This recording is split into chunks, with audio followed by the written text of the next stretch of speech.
బంగారం లాంటి అమ్మాయి సార్. నాన్నకి చెప్పకుండా గడప కూడా దాటదు సార్. రాత్రికి రాత్రి అమ్మాయిని ఎత్తుకెళ్ళిపోయారు సార్. తను ఒకసారి మాట్లాడమనండి. సార్, నేను ఇప్పుడు ప్రెగ్నెంట్ని. సరైన కామ పిశాచి సార్ వాడు. ఎలా చెప్పాలో తెలియట్లేదు. హాయ్. వేసుకున్న అండర్వేర్ ని అస్సలు ఉతక్కుండా దాన్ని అలాగే తిప్పి దాన్ని వేసుకునేవాడు నీ తమ్ముడు. I love you.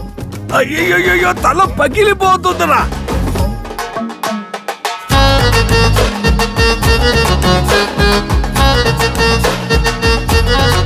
వాడికంటూ పనికి మాలిన 4 ఫ్రెండ్స్ ఉంటారు.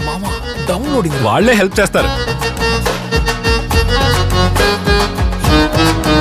యాటిట్యూడ్ లాంటివి నా దగ్గర చూపించమా.